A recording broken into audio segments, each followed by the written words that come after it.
Aspirin ni dawa ambayo kila mtu anaijua, lakini wengi hawafahamu kwamba hii dawa inatumika kutibu kupooza, stroke, shambulio la moyo, heart attack, pamoja na maumivu, bila kusahau homa pamoja na uvimbe. Inakuwaje dawa moja hii inafanya hivi vitu vyote? Hebu tuangalie jinsi inavyofanya kazi mwilini mara baada ya kuimeza.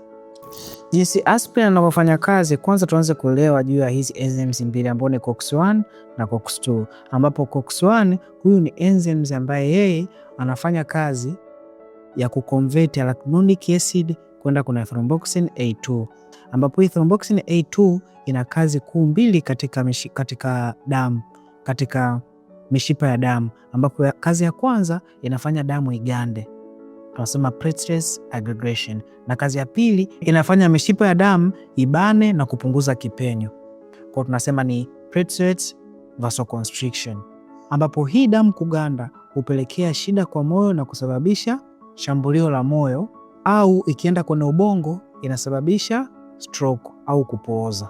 Sasa ukinywa aspirin, inachofanya kazi, anaenda kumzuia huyu enzymes asimtengeneze huyu thromboxane A2, ambapo thromboxane asipotengenezwa inamaanisha damu haitoganda kwenye mishipa ya damu, na hala mishipa ya damu haitabana, hivyo damu itatembea vizuri kwenda kwenye moyo na kwenye ubongo.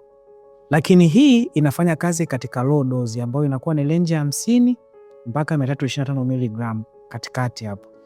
Wakati huku COX-2 huyu ni enzymes ambaye anachochea utengenezaji wa prostaglandin, ambao hii ni homoni inaosababisha maumivu na homa.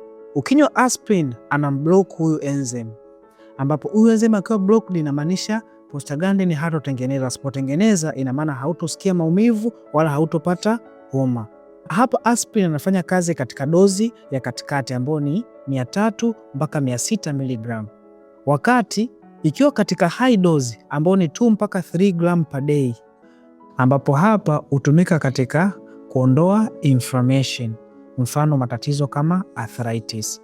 Lakini kuna side effect ya kutumia aspirin, kwa sababu aspirin ni dawa ambayo katika kundi la non-steroid anti-inflammatory drugs, matumizi yake ambayo huchochea kumzuia huyu enzymes COX-1 hupelekea shida katika tumbo, ambapo COX-1 ana kazi katika tumbo katika kutengeneza protective barrier ya tumbo lako, yani kwamba kuzuia asidi isiweze kuunguza kuta za tumbo yako.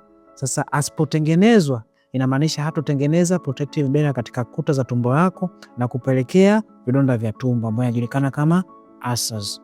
Lakini pia anaweza kusababisha dyspepsia ambayo tunasema kitaalamu umeng'enyaji mbaya wa chakula, ambapo pia kama utaendelea kutumia inaweza ikasababisha bleeding ulcers, ambapo kwa Kiswahili fasaha tunasema kuvuja kwa damu tumboni, ambapo moja dalili unaweza kuipata ni kupata choo cheusi.